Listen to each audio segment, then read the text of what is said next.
বিপর্যয়ের পর 12 দিন পেরিয়ে গেছে, কিন্তু এখনো কঙ্কালসার চেহারা দুধিয়ার। যে এলাকাগুলি সব থেকে বেশি ক্ষতিগ্রস্ত হয়েছিল তার মধ্যে অন্যতম এই দুধিয়া।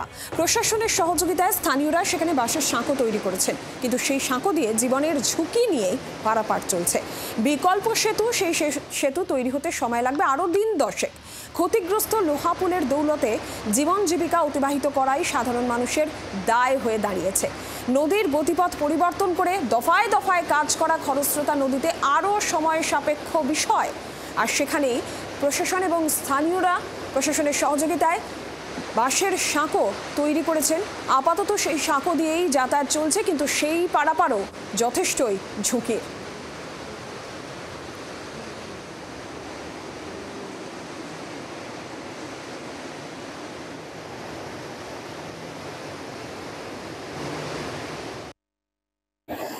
প্রাকৃতিক বিপর্যয়ে বিধ্বস্ত দুধিয়ার লোহাপুল। একদিকে মিরিক, অন্যদিকে শিলিগুড়িগামীর রাজ্য সড়ক বেশ কিছুদিন ধরে বন্ধ রয়েছে, কারণ লোহাপুলের যে মাঝখানের পিলার সেটি ধ্বংস হয়ে গেছে একেবারে প্রাকৃতিক বিপর্যয়ে, যার ফলে প্রশাসনের তরফ থেকে বানিয়ে দেওয়া হয়েছে এরকম বাঁশের সাঁকো, অর্থাৎ খরস্রোতা পাহাড়ি বালাসন নদীর, অর্থাৎ লোহাপুলের নিচ দিয়ে বয়ে যাওয়া দুধিয়ার সেই বালাসন নদীর উপর দিয়ে এরকমই বাঁশের সাঁকো বানানো হয়েছে। কারণ একদিকে দুধিয়াবাসী, অন্যদিকে গয়াবাড়ির বাসিন্দাদের যাতে যাতায়াতের আপাততভাবে কিছুটা সুবিধে হয়, কিন্তু জীবনের ঝুঁকি নিয়ে প্রত্যেক দিন প্রাকৃতিক বিপর্যয়ের পরে এরকমভাবেই পারাপার হচ্ছে এখানকার বাসিন্দারা। তারা চাইছে অবিলম্বে প্রশাসনের তরফ থেকে বিকল্প ব্রিজ তৈরি করা হোক। যদিও সরকারিভাবে এই বালাসন যে ব্রিজ, অর্থাৎ বালাসন নদীর যে লোহাপুল ব্রিজ, তার পাশেই আরও একটি হিম পাইপ দিয়ে ব্রিজ তৈরি করছে প্রশাসন। সেটি তৈরি হতেও সময় লাগবে প্রায় মাসখানেক।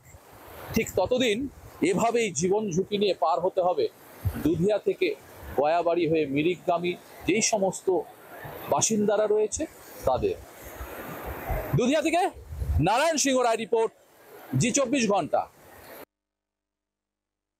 थोड़ा पैदल चलना पड़ रहा है, फिर भी ये डर लग रहा है। हाँ, थोड़ा डर तो है, लेकिन दिन में तो शायद इतना कुछ भी नहीं होगा जैसे लग रहा है, लेकिन अभी रात में तो थोड़ा सोचना पड़ेगा कि इधर में चलने को। फिर भी थोड़ा बहुत अभी सुविधा हो गया। ये गांव का लोग मिलके ये किया है, तो इनको हम लोग मन से आप धन्यवाद तो बोलना ही पड़ेगा। अभी तो हमारा आना जाना यही बैम्बू पुल से आना जाना हो रहा है अभी तो। ये बैम्बू पुल किसने बनाया? बैम्बू पुल हमारा गांव का मेंबर ने बनाया हुआ है, सब लोग मिल के। गांव का लोग नहीं? हाँ, सब गांव का लोग मिल के बनाया हुआ है इधर उधर। ये वाला पुल बनने में तो टाइम लगेगा, अब बहुत पता नहीं कब तक होगा। तो फिलहाल कैसे इस पर उस पर जाना आना लगा रहा है, कैसे? अभी तो ऐसे ही है, बैम्बू पुल से आना जाना हो रहा है। सामान बोको चलो, बाइक स्कूटी वहाँ पर रख के ये नदी पार करके आके सामान वामान लेके फिर इधर आके फिर वहाँ से चले जाते हैं स्कूटी से। বাংলার আওয়াজ, বাঙালির আবেগ, জি24 ঘন্টা।